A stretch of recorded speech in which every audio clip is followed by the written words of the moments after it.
तो अभी तक हमने जाना सन 1576 के हल्दी घाटी युद्ध के 4 महीने बाद ही अकबर फिर से मेवाड़ में आ गया था, लेकिन 6 महीने तक पूरे मेवाड़ की खाक छानता रहा, लेकिन इसे कुछ भी प्राप्त नहीं हुआ। फिर अगले साल ही इसने अपने एक सेनापति शाहबाज खां को भेजा। लगातार 3 साल तक शाहबाज खां के साथ एक विशाल मुगल सेना को इसने मेवाड़ में भेजता रहा, लेकिन शाहबाज खां को भी कुछ भी नहीं मिला मेवाड़ में। महाराणा प्रताप के साथ राजपूत लगातार चौकियां, लगातार थाने और छावनियों को ध्वस्त करते रहे। तब अंत में आकर 1580 में अकबर ने अब्दुल रहीम खानखाना को भेजा, रहीम को भेजा। रहीम को पहले अजमेर का सूबेदार बना दिया, फिर उसको आज्ञा दी मेवाड़ पर चढ़ाई करने की। रहीम विशाल मुगल सेना को लेकर और मेवाड़ पर चढ़ाई करता है। लेकिन सबसे पहले हम जानेंगे कि ये रहीम है कौन। ये रहीम है बेटा बैरम खान का।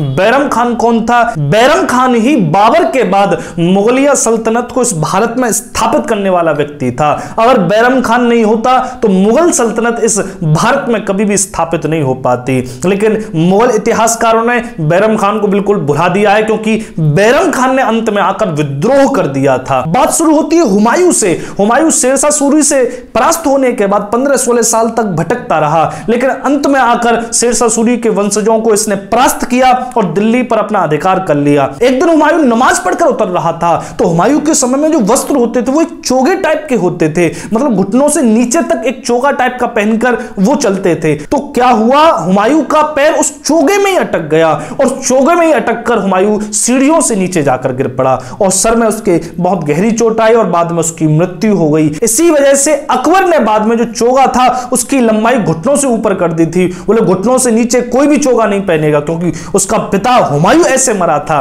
तो हुमायूं के मरने के बाद मुगल सल्तनत की सारी जिम्मेदारी आई अकबर के ऊपर, लेकिन अकबर की उम्र थी 13 साल की। तब अकबर का संरक्षक बना बैरम खान। बैरम खान ने हुमायूं का साथ तब दिया था जब हुमायूं शेरशाह सूरी के भय से दर बदर भटक रहा था। तो बैरम खान का एक अहम औहदा था, इसने अपने जीवन में बहुत युद्ध लड़े थे और अकबर का संरक्षक बनने के बाद मुगल सल्तनत का जो विस्तार किया था वो बैरम खान ने ही किया था। और एक सबसे महत्वपूर्ण युद्ध लड़ा था बैरम खान ने हेमू विक्रमादित्य से। यह बहुत ही महत्वपूर्ण युद्ध था पानीपत का। अगर बैरम खान इस युद्ध को हेमू से हार जाता तो मुगल सल्तनत इस हिंदुस्तान से बिल्कुल समाप्त हो जाती। हेमू एक हिंदू शासक था, उसने दिल्ली को जीत लिया था।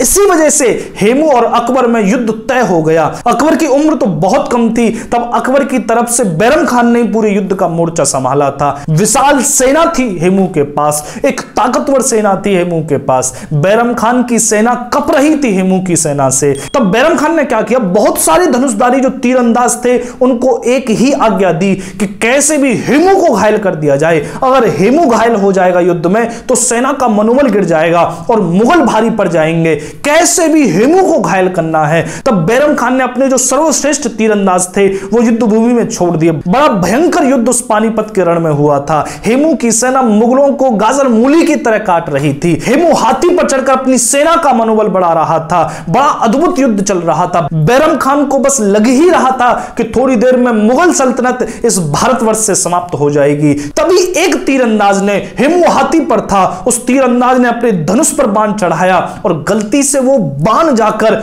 हेमू की एक आंख में लग गया। हेमू उस हाथी से नीचे गिर पड़ा। बस अपने राजा को नीचे गिरता हुआ देखकर सेना ने समझा कि हेमू की मृत्यु हो गई। सेना का पूरा मनोबल, पूरा उत्साह निरुत्साहित हो गया, हतोत्साहित हो गया और इसी का फायदा मुगलों ने उठाया और मुगलों का हेमू को नीचे गिरते देखकर उत्साह और बढ़ गया। तो ऐसे करके भारतवर्ष का सबसे बड़ा दुर्भाग्य उस दिन उस पानीपत के युद्ध क्षेत्र में घटा था। आपको इस बात को समझना पड़ेगा कि युद्ध केवल एक छोटी सी घटना से बदल जाता है। एक छोटी सी घटना से पूरे युद्ध का परिणाम बदल जाता है। कैसे बदल जाता है? औरंगजेब और दारा सिकों का युद्ध हो रहा था। दारा सिकों की तरफ से राजपूती सेना लड़ रही थी। भयंकर युद्ध हुआ। दोपहर तक औरंगजेब की सेना को राजपूत गाजर मूली की तरह काट रहे थे। बड़ा अद्भुत युद्ध लड़ रहे थे। दारा सिकों दोपहर के 12 बजे तक जीत रहा था। औरंगजेब की पूरी सेना भाग रही थी, बस दारा सिकोह युद्ध जीतने ही वाला था।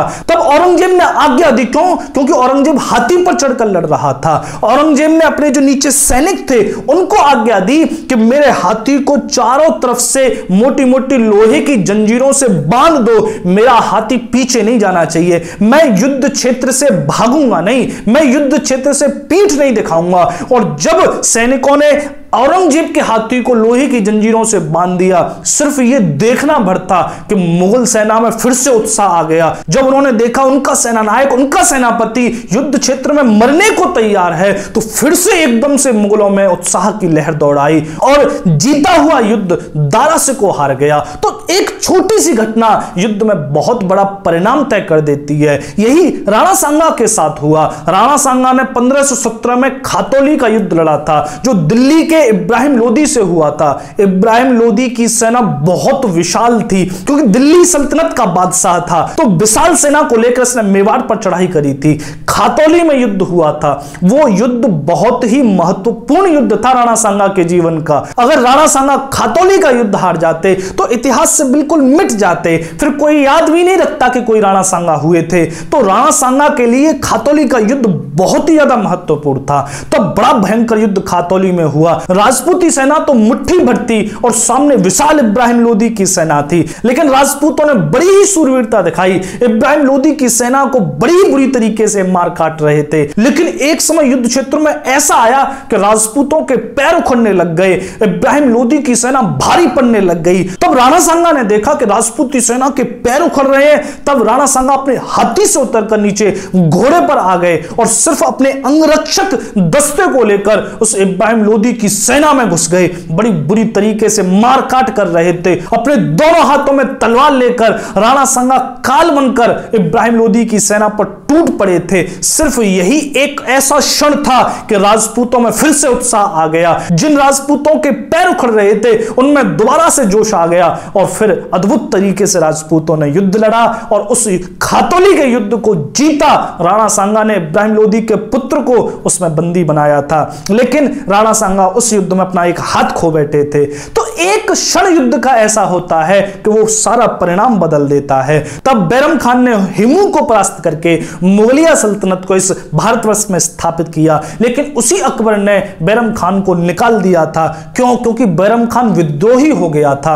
अकबर जब छोटा था तो बैरम खान की सारी बात मानता था, लेकिन धीरे धीरे अकबर बड़ा हो रहा था। अकबर अब अपनी मनमानी करने लग गया था। तब बैरम खान को लगा इससे तो अच्छा है कि अकबर को हटाकर अब दिल्ली की सल्तनत पर अपना कोई व्यक्ति बिठाया जाए। तब बैरम खान अपना कोई व्यक्ति बिठाने के चक्कर में था। यह अकबर को पता लग गई, तो अकबर ने अपनी सेना को बैरम खान को मारने के लिए भेज दिया था। बैरम खान वहां से भागकर एक राजपूत राणा की शरण में गया। अकबर अपनी सेना लेकर वहां पहुंच गया। एक छोटा सा युद्ध हुआ था जिसमें बैरम खान को परास्त कर लिया था। वहां पर बैरम खान ने युद्ध से पहले अकबर को एक पत्र भी लिखा था। उस पत्र में बैरम खान ने क्या लिखा था यह आपका जानना बड़ा जरूरी है। आप सभी पढ़ सकते हो, साजिजमा को भी पढ़ सकते हो, अकबरनामा को भी पढ़ सकते हो। तब बैरम खान ने अकबर को लिखा था कि मुझे तुम्हारी वजह से एक काफिर के यहां रहकर उसका पानी पीना पड़ रहा है, जबकि मैं इन काफिरों का खून पीना पसंद करता हूं। यह बैरम खान का लिखा हुआ पत्र था जो उसने अकबर को लिखा था। तो आप सोच के देखो कि जिस बैरम खान को राणा ने शरण दी थी, अकबर से बचाया था, वो उसी के प्रति कैसी सोच रखता है। तो एक छोटा सा युद्ध हुआ, बैरम खान को जंजीर में बांधकर अकबर के सामने प्रस्तुत कर दिया गया। अकबर ने उसको हज की आज्ञा देकर वहां से रवाना कर दिया, क्योंकि मुगलों में ये पुरानी परंपरा थी, कोई भी जब विरोधी हो जाता था तो उसकी आंखें फोड़कर, जैसे हुमायूं ने अपने भाई कामरान की तो दोनों आंखें फोड़कर उसको हज के लिए भेज दिया था, तो ये हज के लिए भेज देते थे। तो बैरम खान अपने पत्नी बच्चों को लेकर हज के लिए निकला, लेकिन इसके शत्रु इतने ज्यादा हो चुके थे कि गुजरात में किसी अफगान ने इसकी हत्या कर दी। लेकिन इसकी जो पत्नी थी सुल्ताना बेगम, उसी का तो पुत्र था रहीम, लेकिन ये सुल्ताना बेगम और रहीम कैसे भी वहां से बच गए थे। तब अकबर ने ही रहीम का संरक्षण किया था, और जो रहीम की मां बैरम खान की पत्नी सुल्ताना बेगम थी उससे अकबर ने शादी भी की थी। इसी वजह से अकबर पर एक लालचन भी लगाया जाता है कि अकबर ने अपने गुरु की हत्या करवा के और गुरु माता से ब्याह रचा लिया। लेकिन ये मुगलों की अपनी संस्कृति, अपनी परंपरा है, वहां तो बहन भाई का विवाह भी एक आम बात समझी जाती है। तो अकबर ने ही रहीम का पालन पोषण किया था।